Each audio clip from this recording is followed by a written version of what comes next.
Man, pull up a chair. You're not gonna believe this story. I mean it, this thing's so wild that if it hadn't happened to me, I'd swear it was just another cop show fever dream. You ever get that one vacation, the one you build up in your head for years, and then everything, goes straight to hell before the first day's even over? Yeah, that was us. Me, Jay, and T. We came up together. Academy brothers, survived more crap on the job than you'd want to hear, always watched each other's backs, because that's what you do when you spend years cleaning up other people's disasters. But lately, man, the job was eating us alive. The calls, the politics, the stuff you see, it just piles up. So for the first time in what felt like a century, we all managed to get the same time off. Our big plan: rent the biggest damn RV we could find, load it with more barbecue than 3 grown men should legally consume, and just vanish into the countryside. No bosses, no phones, no drama. We called it the Great De-Stressing. Just open road and miles of peace. It started out perfect. 3 hours out from the city, sun finally hitting that magic hour glow, we roll up the long, tree-lined drive to Mike's place. He's an old friend, one of the few good guys who escaped the grind for the quiet life. He said we could park the rig for a couple days, breathe a little before heading north. I can't tell you how good that silence felt after killing the engine. Birds, wind, just calm. And then, well, you know what they say. If it's too good to be true, out comes this woman from the next property. Blonde, mid-50s, green-striped shirt, marching right up like she owns the joint. She stops about 20 feet out and just lets loose. First thing out of her mouth: "Are you the new gardeners?" Because I didn't ask for my lawn to be culturally enriched. Yeah, that happened. For a second, we just stood there, hands full of luggage, blinking at her like, is this real life? You could practically hear the record scratch. We just wanted a damn weekend. Jay recovers first, cracks this half scoff. "Ma'am, I think you're confused," real polite. But you could hear it, the edge in his voice, that "I've dealt with nutcases before" tone we all pick up. T just stares at her, all the patience draining from his face. Me? I'm thinking, we're not even 4 hours out of the city, and here it is, the thing we were running from, staring us down in a driveway out in nowhere. "We're not gardeners," I told her, trying to stay chill. "We're friends of the homeowner, just parking our RV for a few days." I gestured at the giant, shiny rental. Looked about as much like a landscaping truck as a spaceship. But nope, that only made it worse. "Friends of the homeowner? Don't you lie to me." She's getting closer now, her face so red you'd think she was about to pop. "His friends are respectable people, doctors, lawyers, not a traveling gang." You could almost see her brain short-circuit as she looked us over. The word gang, hanging in the air like a cartoon cloud. T tries to play peacemaker, deep voice calm, as ever. "Ma'am, we don't want trouble. If you've got a problem, talk to Mike." He nods at the house, like this'll finally clear it up.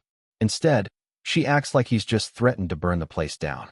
"Oh, I see. Intimidate me, get your friend out here, and then the whole neighborhood gets robbed blind." She's got her phone out now, stabbing the screen. "That's it, I'm calling 911. We'll see how tough you are when the real authorities get here." Let me back up a sec. You ever been so mad you could laugh? That's what it felt like. She calls the cops, and right there in front of us, she starts performance art level lying into the phone. Yes, there are 3 large men, trespassing, trying to break in. Jay throws up his hands. I just sink down, head in my hands, because we know exactly what this means. This isn't a "wait your turn, dispatch will get to it" call. This is drop everything, code 3, officers in danger kind of response. And she's working herself up to tears, claiming we're armed, threatening, maybe even taking the homeowner hostage. All while we're just standing there, luggage at our feet, looking like the world's saddest boy band. And then Mike steps out, totally clueless, big smile. "Hey guys, what's all the ruckus?" She sees him, launches into, "They've got the homeowner, they're surrounding him. Oh God, I think I saw a gun." Yes, the one in the blue shirt. That was me, of course. My off-duty piece was holstered and hidden, but she'd decided I was the scary one. That's when we heard the sirens, faster than I'd ever seen a response out there. 2, maybe 3 cars tearing up the gravel. And here's the real kicker. Suddenly, none of our badges, our history, our jobs meant a damn thing. The only thing that mattered was 3 black men, armed and dangerous, and a 911 call saying so. We dropped our bags, raised our hands, went face down on the gravel like we drilled it 1,000 times, which, honestly, we had. Guns out, bark commands, hands, face down, don't move. They cuff us hard enough to leave bruises, pin us to the stones, and start digging for weapons. One of them finds my firearm, and that's when it gets truly dangerous. I shouted, "I'm a police officer." Credentials in my back left pocket. You know, hoping they'd check before someone got twitchy. Instead, shut up. Don't move. Only when the sergeant steps over, calm but skeptical, and finally checks my wallet, does the tone shift. Sarge, he's got a detective shield. Looks real. The air just changed, like someone let the pressure out of a tire. They uncuff us, pull us up, but nobody's apologizing. They want to see everyone's creds, then turn to Karen. Yeah, by this point we'd all started calling her Karen in our heads. And finally, the sergeant, Mac, just says, "All right, someone needs to explain this from the top." So we do. You know what it's like, laying it out, cool and professional, even though you want to scream? T and J jump in with details. Mike backs us up, and you can just see it. Mac gets it. This isn't some wild case. It's just straight up policing while black. Only this time, it happened to the cops. But Karen? She's not done. Her son rolls up in a luxury SUV, sharp suit, full of attitude. He's an attorney, a power player, and immediately tries to flip the whole thing, accusing us, threatening lawsuits, demanding we be arrested for trespass, and brandishing a weapon. Max stands his ground, but you can see the gears turning. He's in for a hell of a paperwork night. And that's how the next hour goes, separate statements. Karen and her son weaving this wild fantasy of being terrorized by aggressive intruders, us calmly stating the facts, and all the while, Jay's got his phone out. He'd recorded the whole mess from the minute Karen showed up. Thank God for that. When word gets out about the video, the lawyer tries to demand a copy. Max shuts him down, finally, but it's clear this thing is just getting started.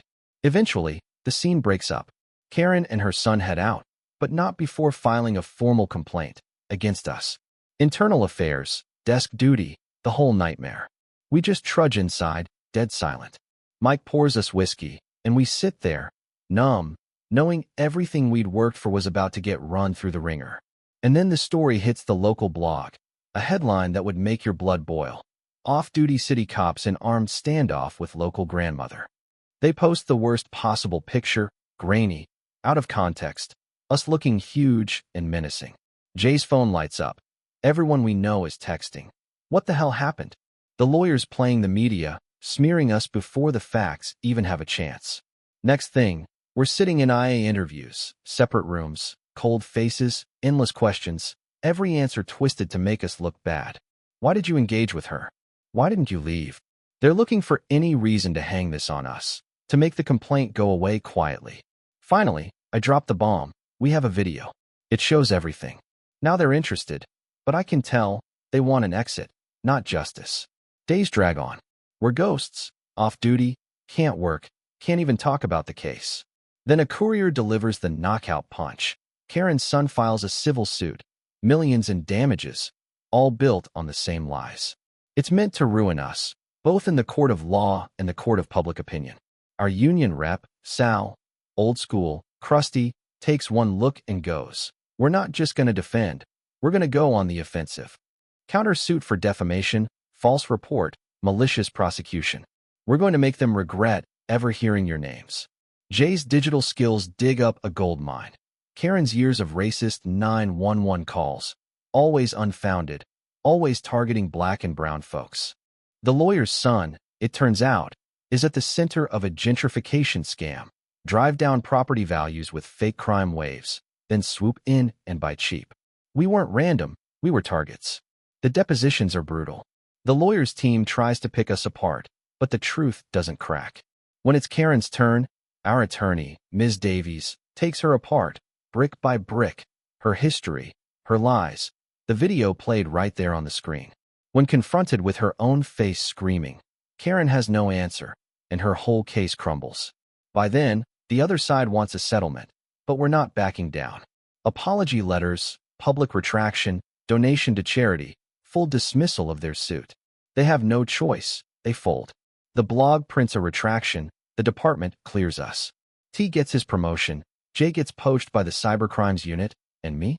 I just go back to the job, changed but stronger. Turns out, the fallout is bigger than we ever thought. Karen faces charges. The lawyer's real estate racket is exposed. His political power dries up, and justice, slow as it is, finally catches up. We never did finish that RV trip. Too many bad memories. But we started a new tradition. Every year, just the three of us. A cabin, a lake, a weekend where nobody can touch us. Sitting on that porch, years later, sun going down. We're a little older, a little grayer, but still together. That whole mess showed us the worst and the best. How easy it is to become the target, how dangerous a lie can be, but also how brotherhood, truth, and grit can drag you out the other side. So yeah, it was the worst vacation ever. But it was a lesson I wouldn't trade. It showed us who our real enemies were, but also our real friends. And if you're asking whether justice exists, well, sometimes it needs a little nudge. What do you think? Was it worth it? Drop your thoughts below. Who do you think was in the right, and what would you have done? Pull up a chair and tell your story, because the fight for what's right doesn't end when the sun goes down.